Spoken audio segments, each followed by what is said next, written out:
Hello. Very good afternoon to all the dignitaries present here. Good afternoon to all the industry partners and all my friends here. I am representing Shipyard Association of Goa, and we are an association of MSME, small shipyards and waterfronts present in state of Goa.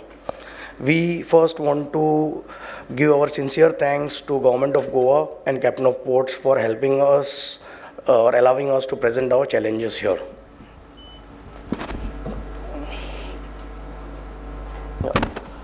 I wanted to give an overview of global shipbuilding, but Ravi Mokaji has in detail provided us the overview of global shipbuilding.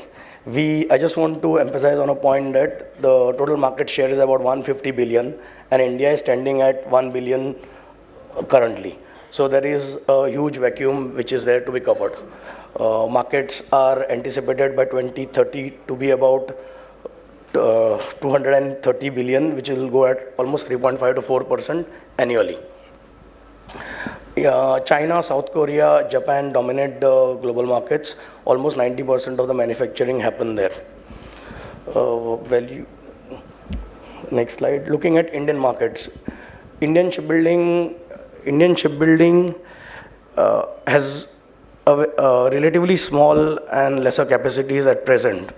Indian government has taken a strong initiative for driving shipbuilding sector in India. The growth is mostly policy driven. But what we are looking at is in next 6 years or 5 years, India may grow at an incredibly 60% CAGR. So there exists a great opportunity for shipyards present. Because government support is there, ideal location and low labor cost benefits. Looking at Goa shipbuilding sector,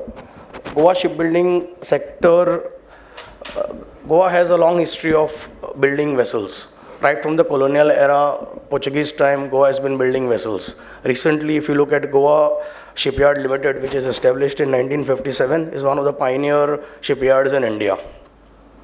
Along with public sector units, significant players such as Chogle Shipyard, Dempo Shipbuilding, Mandavi Dry Docks, Vijay Marine, and Praka Engineering have actively contributed to region's economic and industrial landscape. Today, we are about 56 odd workshops and shipyards present in Goa. Goa has almost active 450 to 500 big vessels which are operating. There also exists a good ecosystem of suppliers, vendors, which can actively contribute to repair and build of marine vessels. Now, looking at challenges which shipyards face. Now, high initial capital investment is required for a shipyard infrastructure. Government of India is addressing this and we are hopeful to take benefits of such schemes. There are also things like when we build a large vessels, we require bank guarantees, LCs, which also requires large capital employed. Large capital which is engaged in such kind of activities. If the government comes with some schemes like how they have come with CGT MSME scheme or any scheme which can give us some collateral free BGs or some constraint, after doing some due diligence, some scheme can be provided, it would be great help. Third part is licenses and NOCs. Each shipyard have several licenses, close to 11-12 licenses, which have to be renewed in the span of 1 year to 2 years. And each shipyard continuously in the process of renewing one license and another. If government can take up single window clearance or one department trying to check up all these licenses or work with rest of the department from a government perspective, then shipyards will have a easier time, because smaller shipyards, they don't have a dedicated department for issuing licenses. So the promoter or the main guy is always running out into some other government department to get licenses done. So if this can be done, it would be of great help. Most important challenges which people face is due to the inverted duty structure of ship sale. Usually ship sale happens at 5%, but most of the equipments or components or labor or any other item which comes in is coming at 18%. So indirectly what happens is that and inverted duty has to be applied after the ship has been sold. Okay, and almost 30 to 40% of cost of production goes into labor, where services GST is not refunded. So that remains into the system. So usually a smaller shipyards or an MSME shipyard, what it does is it builds into the cost. So the overall cost of the vessel goes up by 6 to 7%, which is a large impact when it comes to sales. So this can be addressed, because literally if you ask any 2-3 large shipyards, they will have 5 crore, 10 crore in the GST input available with them, which is very unfair because it doesn't solve anybody's problem. Another important part is in the case of ship exports. Okay, entire 18% is being kept as an input. Once ship is exported, you are eligible to ask for a refund.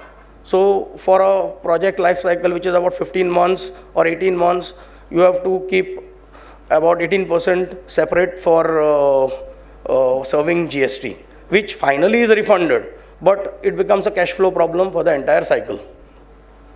Third part, for imports, for exports, for orders which are an export order, government has already made duty as 0. But as far as GST is concerned, still 5% and some cases 18% GST is levied, which is again has to be refunded. When a concession is provided for a 0 duty, still additional GST is charged. So these things I feel has to be taken up and can be resolved, because this will help at least about 5-7% of cost, which is quite a huge amount. Now looking at Goan industry. Goan industry has last 60-70 years grown by bits and pieces, and usually yards are located at naturally good locations. So what is happening? Large network of rail and bridge network, okay, which has now put a great constraints as far as building of vessels are concerned. Like Goa has 3 main rivers where most of the shipyards are based. Like Mandavi River, the maximum air draft is 13 meter. Okay, Kumarzua Canal, where maximum air draft can be 15. Again, Kumarzua Canal has a restriction of 70 meter of ship length, and Zuari River is 19 meter.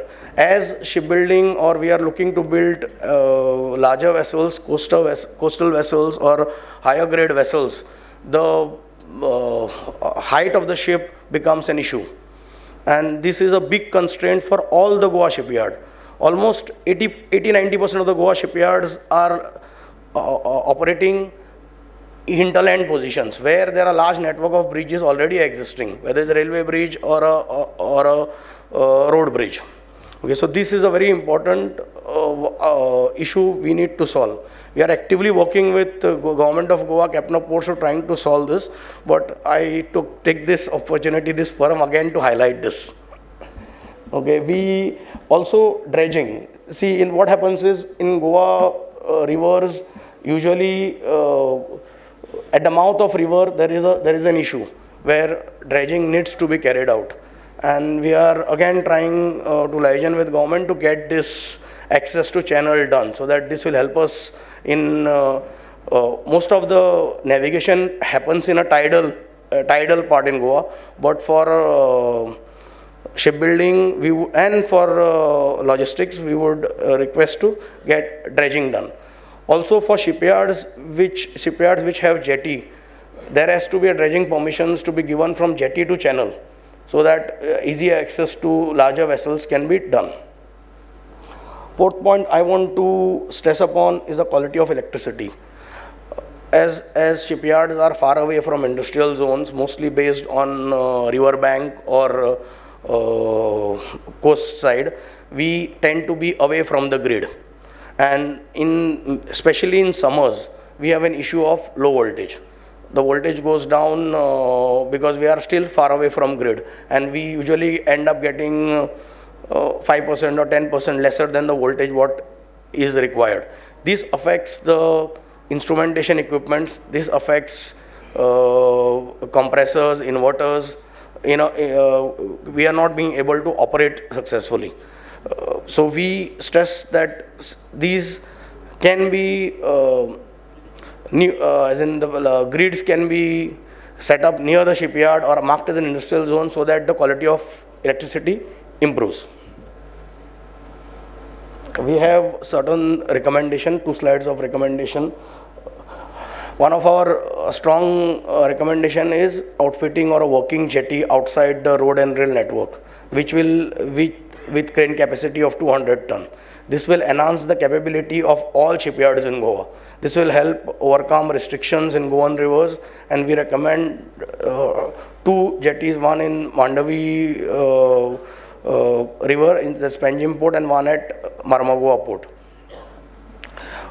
We also have an issue for good skilled manpower. We are trying to emphasize that a trade school, just from not from marine perspective, trade school for welders, fitters, grinders. See, because core of the work is being done by finally engineer designs it or monitors the progress, but finally the quality of ship depends upon the people who are working at the last point. And the people who are working at the last points are welders, cutters, fitters, and a lot of other marine labor class people who needs to be trained. Or smaller courses, not from a certification perspective, just from getting the overall quality of the workmanship up. So if Captain of Ports is having various improvement which is happening for sea, we are also asking to look at the smaller courses like 1 month or 45 days course where we can train our welders. We can send our welders 3G, 4G, 6G welding can be done, or cutting, grinding, even ISBT school can look at it. And we have been taking this up with various authorities, and we are hoping we will take it to some conclusion. We also recommend state as in there's an exhaustive policy which has been covered. In that policy, we feel research and development or innovation fund needs to come in place. Basically, the great shipbuilding nation are because of their technology. Technology is the most important part. If you look at the entire cycle, when shipbuilding was prominent in Europe, then it went to US, and then it came to Japan, Korea, and now China. It has moved with technology. Okay, and I feel, though we have capacities, we are having very low emphasis on R&D or innovation in shipbuilding sector. Because today, anchor chain, most kind of deck equipments are getting imported. And that import will not stop until and unless somebody innovates, and even the doors, windows, valves, a lot of are coming from other countries. This can only stop if there is, or we can work towards an innovation or research fund which can happen from institute, academia, shipyards, or another ecosystem vendor. My suggestion was that if project reports or this can be invited, and certain projects can be selected which can be funded by state or center, so that innovation and research go in that direction. A few more things. One, we feel support infrastructure for yards, as in wherever yards are present, we needs to be successfully connected to roadways. Usually from highway to yard, okay, there are problems of roads not being up to the mark, or there are small lanes where we cannot get containers or ODC cargo. Also, cables and electrical poles which are when put near shipyard should have different standards so that the cargo movement becomes easy. We also there is in Maharashtra, I think there is one good solar policy or capital subsidy for solar power installation, which can be looked at for shipyards, where shipyards are away from grid and they can look to set up a large solar or a small solar plant which can sufficiently feed them. Development of micro clusters, which I feel, because Goa has got shipyards in one line. So if you go to Zuari River, there will be 7-8 shipyards in one cluster. Then you come to further Kortalim, there will be another 7-8 shipyards. Go further down the river, there are small clusters. If these clusters can have a common facility or something like that, it could be helpful. Not a large development, but a smaller initiative. Maybe a painting robot or a crawler, painting crawler, some smaller facilities which these yards, depending on their capability, can take up. Another point I want to stress is, finally, business is required. Though Goa has 56 shipyards, not all are operational.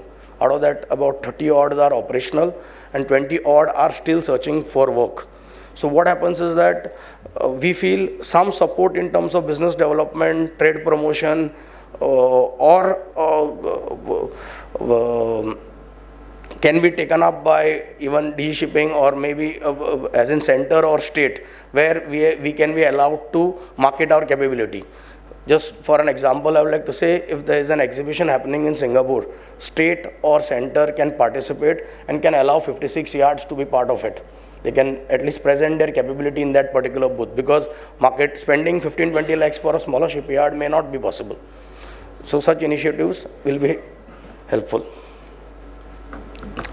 Yeah, thank you.